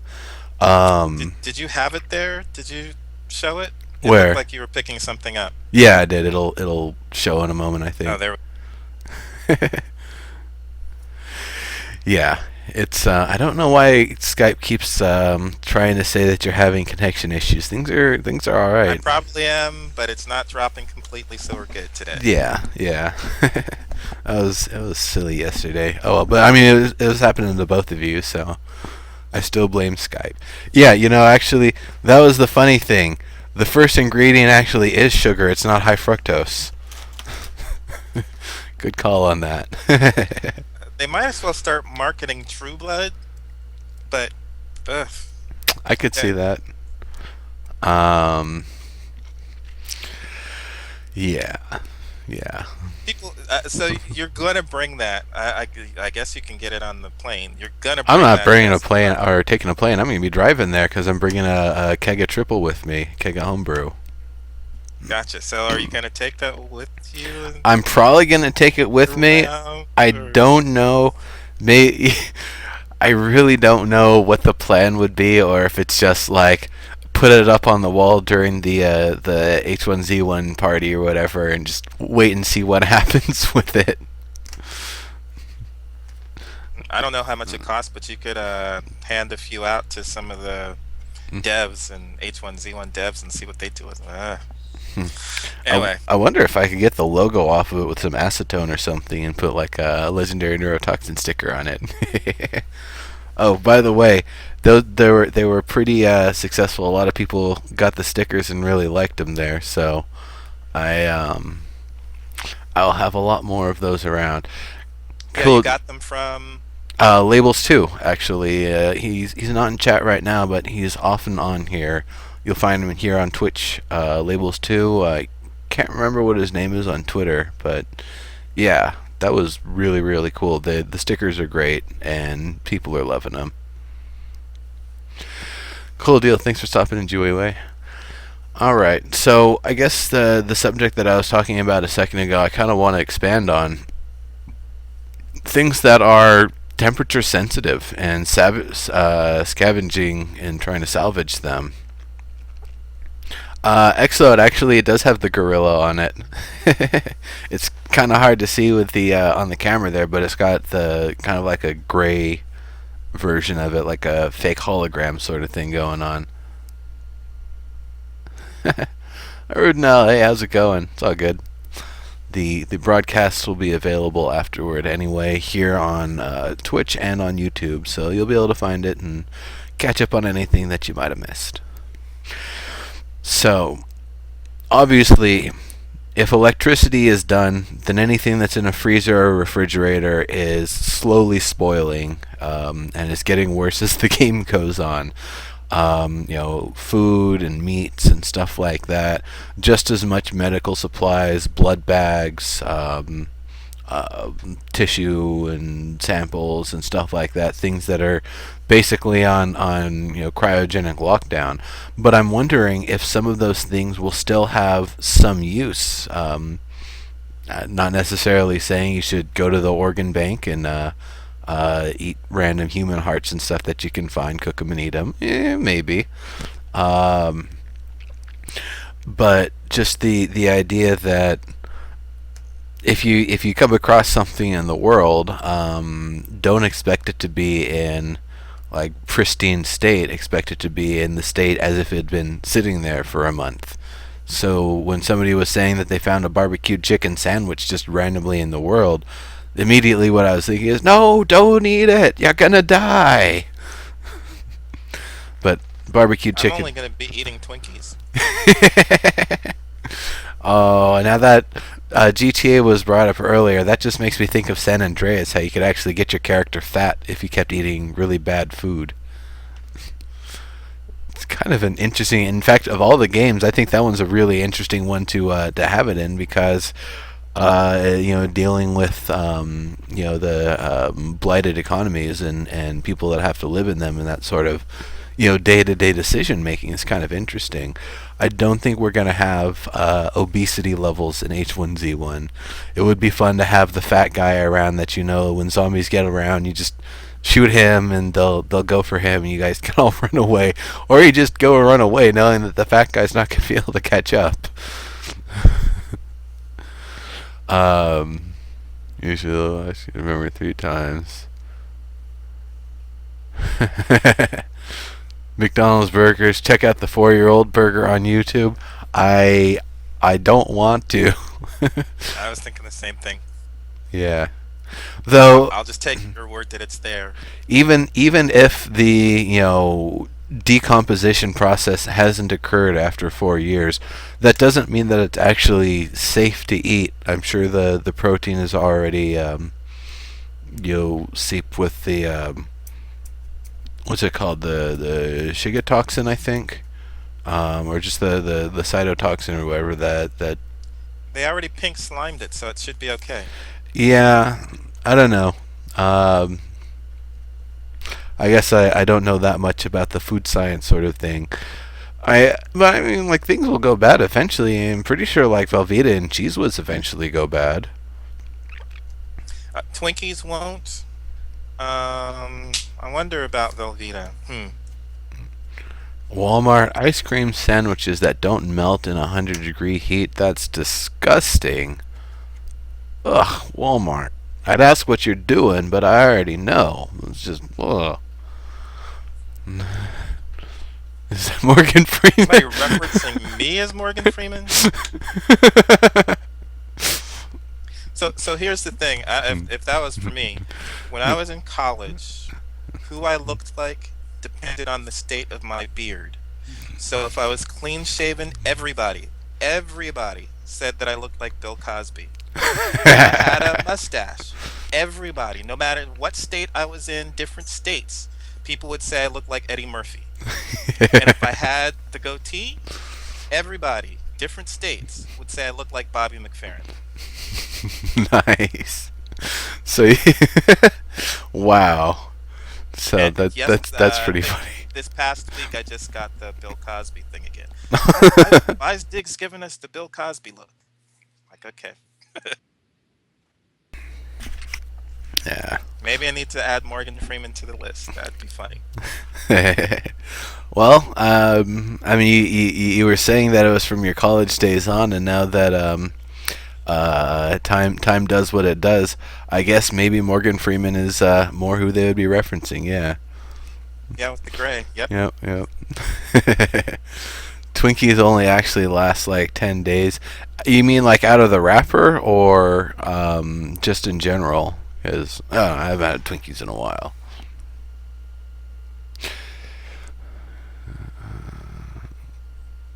Look brand new, no mold. Yep. I don't know. Twinkies last forever. Yeah. It wrapped or unwrapped. Twinkies last forever until you eat them. Or until other things, because you know that I guess that's the other thing I kind of think about with any time that there's a huge drop in human population, all the other competitors will start building up, which means I would imagine there's going to be cockroaches raiding buildings, basically. That you'll go in looking to scavenge stuff, and there's just bugs everywhere because they've just been feasting off everything that's in there. They might have even been doing it long enough that it's actually kind of not that it's created a new subspecies or whatever, but that species of that insect will form specific patterns and techniques to continue doing what it does. Insects go crazy for a Speaking of while, then another die. college story, my freshman year, my freshman year of college, I was in the dorm. My room was on um, the first floor, but it was right above the boiler room. And in the summer, it got super hot. So I went and stayed with my girlfriend's place for like, I don't know, 2 months or something like that. And then something happened. We went back to my dorm room. My roommate had moved out. This was right towards the end of the year. And so one day, like we were there for, I don't know, like a week or something. And one day I went to iron something. So I turned my iron on. And the iron was filled with cockroaches. Wow. Just stream after stream after stream after stream of cockroaches. Just And I pour don't it know if there out. was water, because there was water left in it, and they were after the water. It was the most disgusting thing I've seen, and or Yeah. had seen at that time. I mean, filled, filled cockroaches. So yeah, I hadn't thought about that, but I can imagine what would happen if you just leave them, open a refrigerator door. Who knows? Yeah, pretty much. Especially things that used to be frozen that would kind of not necessarily make them inert, but make them kind of less active and less ions and stuff kind of coming off of it. As an ice cream sandwich melts, as a freezer full of stuff melts, those cracks and vents and stuff in the freezer, those will pretty much be creating avenues for bugs to come in and just have a feast there. Probably even set up their own little nests and stuff until there's not enough infrastructure to sustain on anymore, and then they move on or die off there. Eliminating the best buy statements. Still a dairy based cream. Yeah, I don't know. Yeah. No, I thought the stuff inside a Twinkie was like basically like sugary whipped Crisco and high fructose. Maybe I'm mistaken. High fructose foam with vanilla flavor. Yeah, it can be that too. But anyway, because I mean that this is actually kind of interesting stuff to think about, because I don't know how much of the developers, they know a lot about guns and they know a lot about some aspects of survival, but the idea of what happens to the world when humans are no longer using the infrastructure they've built up as readily as when people were using it. Lunchtime was 4 packs of Twinkies. Oh, Hmm. that's so bad. it's, I don't, I don't even know how you live. Hmm. Twinkie right here. One of the ingredients is whole eggs. Hmm. Yeah. I don't know. The and that's I guess another idea is the ability to preserve meats, and we've seen all sorts of bags of salt in game, salt and sodium nitrate and other sorts of things.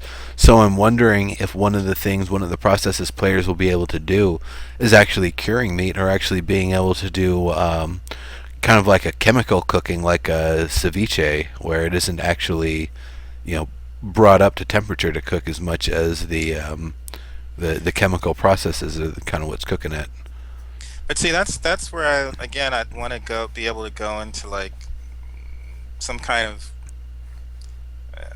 package. I mean, it doesn't really necessarily have to be a formal profession package, but I want to see things where you have 4 or 5 things or 6 things where if that's what you specialize in, you're really good at curing meats, and that's what you can become known for.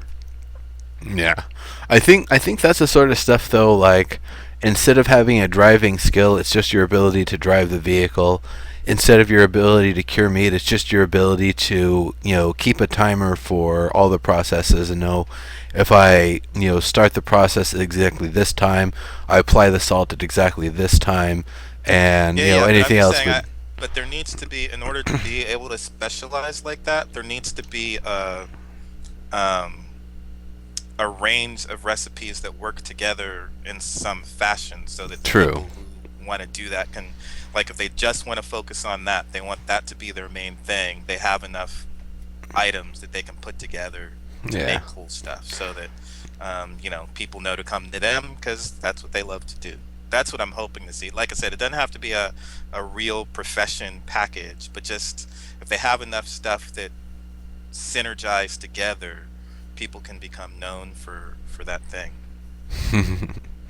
Yeah, Wick, that'd be kind of interesting. I don't know if that's necessarily how it works.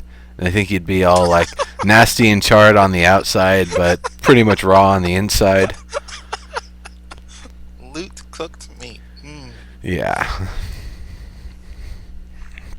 We don't know if there's going to be potentially infections and parasites and stuff in meat and things that you might not even be able to cook out. Yeah, well, we know that some meat can go, or some food can spoil and go rotten. So Yeah. But then again, with the Survivor Radio, they're saying nobody really gets sick anymore. So I don't know if that's just because there aren't enough people around to spread contagions, or if it's that's the part that's why I always think that it's the dispersion of Karama pharmaceuticals in that area is why nobody gets sick anymore, because the people that didn't get affected by the infection all actually are having the Karama meds work for them, like that character Mama from the Caravan group, that she used to have like horrible allergies and that sort of stuff, that being in grass would put her down for a week, and that the crippling allergy is there no more ever since the drugs from Karama. So I don't know how much we're actually going to be getting sick, or what the process and ramifications of eating something or coming across something that would get a normal person sick would actually be in the game, if you can actually develop illness, or if parasites can actually take root, or if none of that stuff is actually going to be possible. yeah, you need to ask that question while you're at SOE Live, because I thought you were supposed to be able to get sick if you're out in snow or out in rain. Um, but then you aren't supposed to be able to get sick. So I'm wondering about that. I think that's a question we need answered at SOE Live. Yeah. Wick, medium to medium rare usually. Line is just an allergen warning, doesn't contain. Yeah, it's just that if anything is being processed in a plant that uses those things, it'll have those allergy warnings. Yeah. Yeah, the beets and the borscht. I've been thinking, and I didn't mention it at the block party, but I'm definitely going to bring it up at SOE Live. If I've got wheat and I've got water, what bread am I making with it? Am I making a loaf of bread? No. Am I making cookies? No. Crackers? I'm making crackers. I'm essentially making matzah. So now the other thing though was with matzah, the idea that historically it was being baked on slabs as they made their exodus from Egypt. So I actually wonder if you'd be able to have like a baking stone. If the day is hot enough and you've got some wheat and some water in one of those stones, you can mash up your dough, slab it down, and if it actually cooks within 18 minutes, you've actually got kosher matzah in the game. Otherwise, well, it's still a cooked bread product that you can do something with.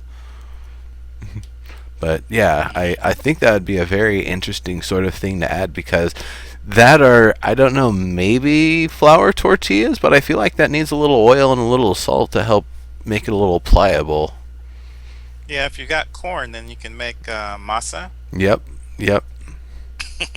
Not matzah, but masa. No. Masa dough, yeah. Oh yeah, well, that's an entire range of things, like tortillas and tamales, and yeah, I Hmm. farm potatoes. Why you're thinking of that? Vodka and H1Z1, possibly. Sure. I don't know. They haven't really talked about potatoes yet, but sky's the limit. They can put as many. Well, not the sky. It's the ground's the limit. I guess they could put as many plants in if they really wanted to. It's just the interactions and the recipes and stuff. Because realize, when they add any one new item to the game, all of the interactions that deals with, all the new recipes, all the ways that you can get to a recipe that you couldn't previously, get put into the system. So if you add potatoes where there weren't potatoes before, there's all the recipes for cooking them, using them to make alcohol, using them to, I don't know, making a potato gun or something where you're literally launching potatoes. I figure you would just use rocks for that, but maybe some people want to be literal with it. I don't know. If you can make a bow from a shirt, why not a potato launcher with potatoes? I don't know. No, it's Then maybe it makes a good knockback. I don't know.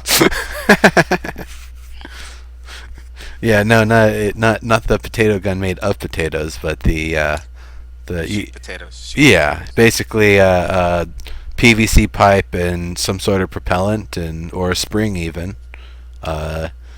Going back to a few weeks, month plus ago, talking about the idea of car springs. Those things are really powerful. If you were able to have like some sort of a mechanism where you basically have a car spring, something that you're putting in the front, you press a button or flip a latch or something, and it fires forward, and you just have to really wrench it, but crank that spring back in position, load it up, and fire it again. You could make a pretty substantial makeshift kind of weapon out of that. Isn't there rat on a stick? Is that what it was? Didn't somebody have that as a weapon they wanted? The Rat on a stick? rabbit's head on a stick, I believe. Okay. I mean, head on a stick is something that a lot of people have wanted in a lot of different games. That was duck head on a stick, I think, was something people have wanted in Landmark. Mm. But yeah, it was the zombie rabbit head on a stick, so you'd be able to have it bite things or whatever, or you're just hitting it with infected matter. Yeah. We're still People not. especially. Yeah, we're still not sure if infected arrows are actually going to be a thing, and if things that have been used to kill zombies will potentially infect players if you hit them. I think that's going to be the goal for the system later on, but right now I don't know if they've got all of that sort of stuff built in. So they did mention, I don't know, I hadn't quite heard the details of it. People may know already, but somebody was asking who was playing inside the building at H1Z1 at the block party that we retrieve the arrows one for one. So even if we shoot an arrow at a tree, if it goes in, we can pick it up. There's a chance that it will break, but we can retrieve everyone. Some of them might break when Yeah. after being used. I think because after you use them so many times, they weaken. Yeah. So if it happens to be one that you've used several times, it might break. But that's kind of cool to know that you can retrieve them for a while. Yeah. One for one.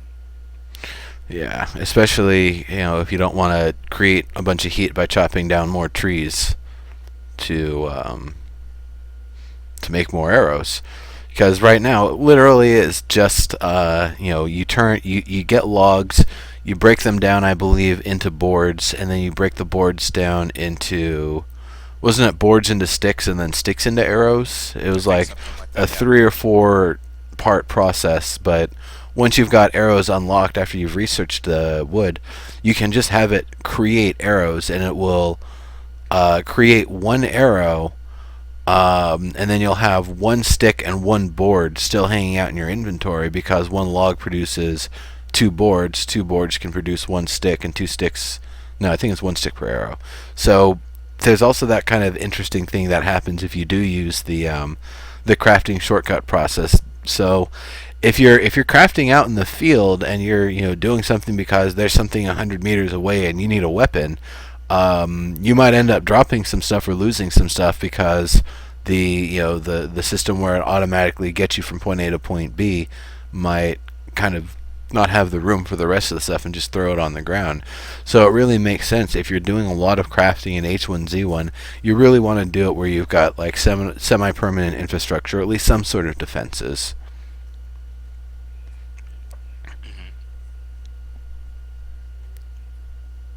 150 watts, single solar panel makes great jerky. Nice.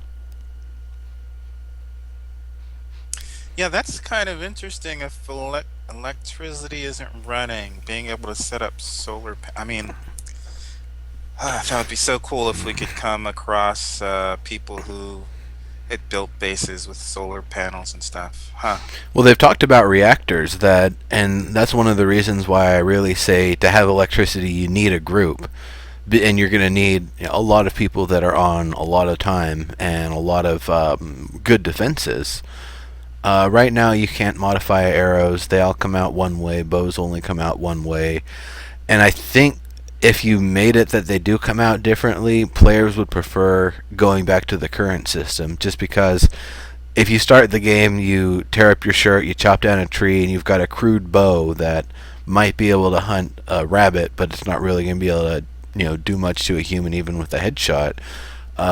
Players wouldn't be happy with that, because then it stops being the ability to create the great equalizer at the beginning of the game, and you start having, well, it's kind of this crappy version, and you gotta like get them unaware in the back of the head from 10 meters or closer, and you gotta hope that the variance of the crappiness of it doesn't send the arrow some random direction, or the string doesn't snap while you're pulling the arrow back and whack you in the face.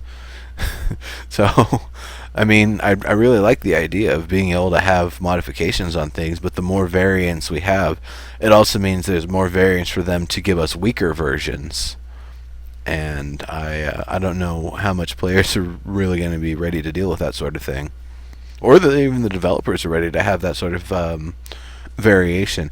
Now, something I wonder though, items in your inventory in a stack, if they'll actually have their own unique property to them. If you'll have a stack of arrows, but somewhere in the item database it says, okay, it'll randomly pull from that stack of arrows when you're using them, but one of them's already been used 5 times and is going to break the next time you use it. I don't know if that sort of information is actually able to be stored, because that's some real minutia to actually have to handle, especially for all the tens to hundreds of thousands of arrows that are going to exist in the H1Z1 world. It'd be a really interesting thing to have to deal with. And I kind of think if they were going to do it, they would have also done it with Landmark, and they'd actually be able to have potions with different stats and stuff to them. But yeah, I don't know. I don't know if they'll actually have that sort of thing, or if any item you have, it's that version of it, and the only difference is if you drink the bottle of water, it's empty instead of being full. I don't know if lighters will ever run out, but like I said, I found a lot of those during the playtest. There were so many lighters. I wanted to make some sort of a bomb where I'd have a lighter with a bunch of lighters stacked above it that just kind of burns up until one of them explodes, and it just something like makeshift pyromaniac explosive or something, just something to create a diversion while I can get away. And that'd be a great thing for them to be able to add, and maybe they will at some point. Yep, I'm still waiting for the screaming babies. Yeah. Baby bombs.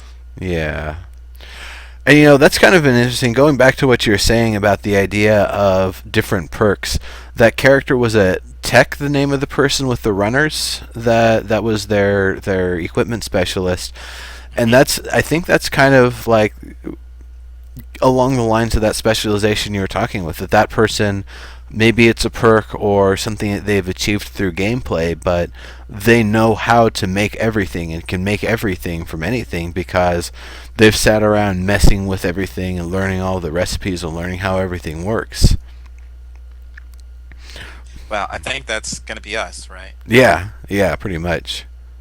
Or that 1 in 5,000 NPC you were talking about, which that would be an interesting thing, but I think of the someone was saying, I think it was Left 4 Dead or something, that there's some NPC that you'll see running through that has a bunch of armor on, but they've got all sorts of med packs and ammo, and if you can take them down and get to them before they get away, that you get the health and ammo and stuff to replenish yourself. So that'd be kind of an interesting thing, and instead of the coming across a bunch of police or military zombies, you come across zombies that used to work in a hospital, and it just so happens that they've got a first aid kit on them. You just have to kill them to get it. Yeah. All right, so we've got 12 minutes left here. Any other questions out there, please do ask them. We're open for that sort of stuff. Dygz, was there anything else in particular that you wanted to bring up? No, I don't think so. Okay. I figured we had pretty much covered everything. We went way farther than I was expecting to have any information about. So, considering I haven't seen a live stream or anything, just Yeah. the office building, so that's good. Yeah, the office building and the we didn't see it in action, but they have the model for the shotgun. We knew that they were going to have it scheduled for early access. Not sure what the ranges are going to be. They've said, I think it was maybe Jimmy who was saying that, yeah, a shotgun in real life, it's you can hunt things from 50 meters with shot, not with the slug. So this might be one of the few games that actually really treats a shotgun right and really gives it that level of realism that, yeah, you can hit somebody from far away and actually have it be potent. Likewise, you could, hit someone from close up and just punch a hole in them. They said when a player is killed by a zombie, their corpse can become a new zombie. No, what happens is when a player is killed, if enough time elapses that the zombies get to them and nobody else has gotten to them, their corpse will degrade. Whether or not a new zombie is generated in that area, I'm not 100% sure, but what happens is all the zombies that were in the area or within nearby proximity is where all their items are distributed to. So there isn't necessarily one zombie that has your backpack of everything your last character had, so much as you'll kill a zombie and a lighter will fly off of it. It's like, oh hey, that was some dead person's lighter. Or you kill a zombie and some ammo pours out. It's like, oh, someone who used to have a gun, they died, and that actually kind of cues you in. And it's like, well, instead of just avoiding all the zombies in the area, maybe me and my buddy should kill what's around here and see if we can find ourselves some more loot. Getting loot from zombies doesn't seem like it's as effective as looting it from structures that exist in the world, but at the same time, if you're far away from things, that might be your only way to get some supplies that you need.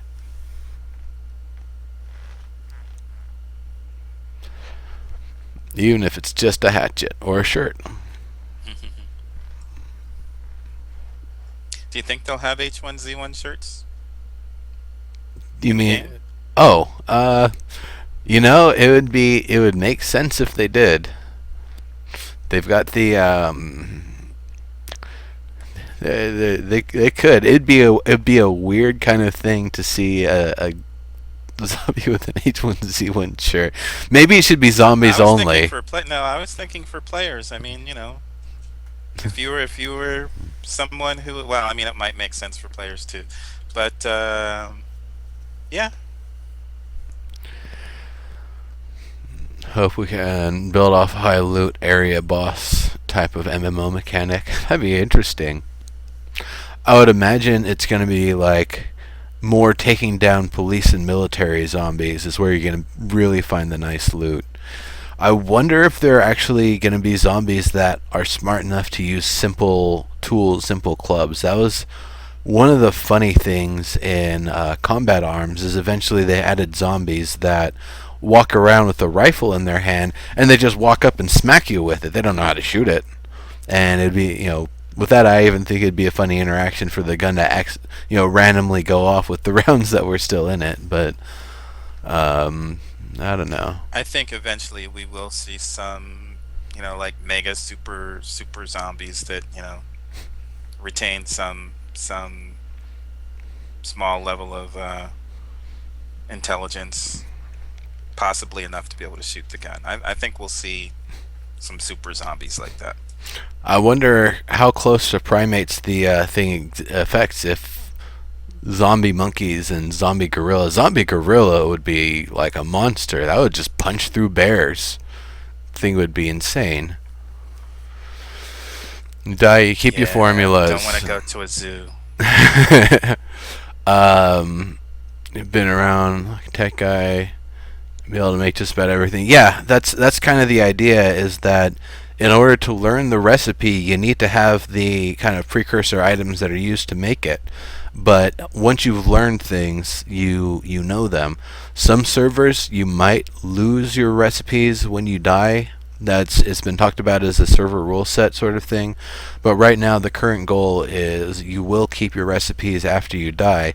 And it makes sense to me to prevent that sort of wiki hardcore thing where people will, they'll die and lose their recipes, but then just go, they've got a wiki open on the other page. They know exactly how to make everything and what everything is they can make. It doesn't matter if they have to take a second to research the things in game first before they can actually do it. Because right now there's no limitation. You don't need like a laboratory or something to learn a recipe. You just need the items. You drop them in the research thing and click the button, and you know that and any other variation of what those items used together can make.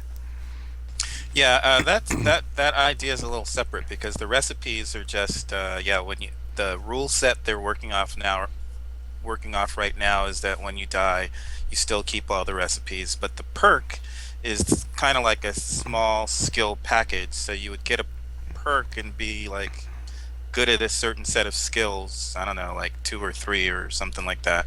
But then you also get a flaw, and those are randoms. And I think flaws was like having a phobia of something. Lactose intolerant. Yeah, lactose intolerant is one. Yeah. So, of course, turning to the zombie thing, it'd be interesting if a fresh zombie actually retained some intellect until the brain started rotting. Yeah, that would be an interesting mechanic. I don't know where they're at with the lore and the that sort of stuff, and being able to say exactly what the infection really is, how it actually works, how it actually spreads, how it actually affects the body physiologically, what it shuts off, what it takes over, what it actually uses. So once we know more about that, and I don't know if they know more about that stuff, that'd be awesome, because then we'll kind of probably learn about it a little bit over the course of the game and watching live streams and such. I hope we actually see some changes. Like we think, like maybe we think that the intelligence comes from it being a fresh zombie, and they retain enough to do a hatchet, and then we find out a year from now that there are some super zombies that gained intelligence after being infected for a long time. Like it would be great if they surprise us. Yeah, that's a good one, Rudnell. The truth about zombies. I'll have to. That's pretty interesting. Mindless, trying to repeat what they did in life. Yeah, I mean, I imagine it would just be like not even the fight or flight response. It's just what your intelligence is boiled down to is just primal survival sense of you need to eat things. Warm, fleshy things are food, and therefore chase those and eat them. Yeah, that's a good idea, Rudnell.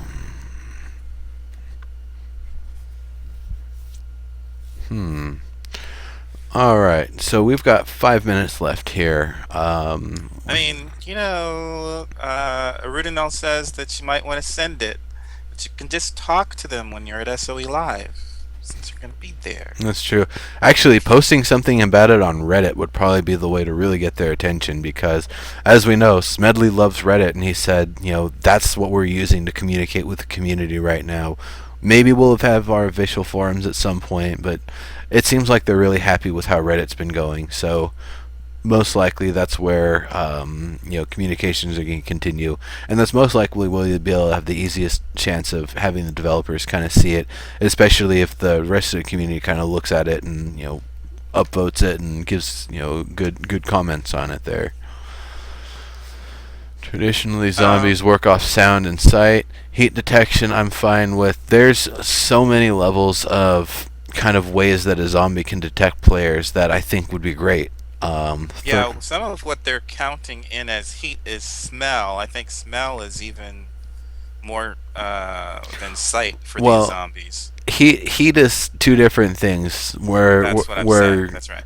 Heat is not just the caliente or whatever, something that's a fire or warm, but a lot of times when they're talking about heat and heat maps, they're really just talking about interactions going on in that area. And the more interactions go on in that area, the more influence to the surrounding area to let them know, hey, there's something going on here.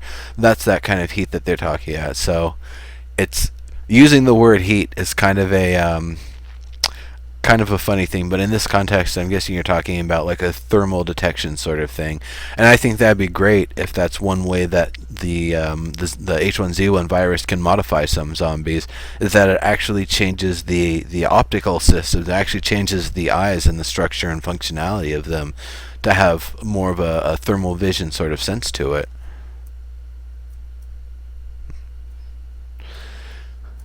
Yep. Sound and sight. But yeah, I like all of them. I like zombies that have their heads smashed in, that they're actually detecting players and what's going on nearby, with just feeling the reverberations in the ground, and they feel something vibrating in some direction. They just start trying to walk that direction. Zombie predator alien. Hot zone versus cold zone. Like when you have to drop them in hot, indeed. Yeah. Okay, but now we actually have like 1 minute to wrap up. So we're going to wrap up. Dygz, thank you for coming through here. Everyone who came through and chat, really appreciate it. This has been H1Z1 Dead Feature Rant, episode 14. We've been talking about the block party, a little bit SOE live hype, and mostly talking about the block party and just that and all sorts of fun stuff.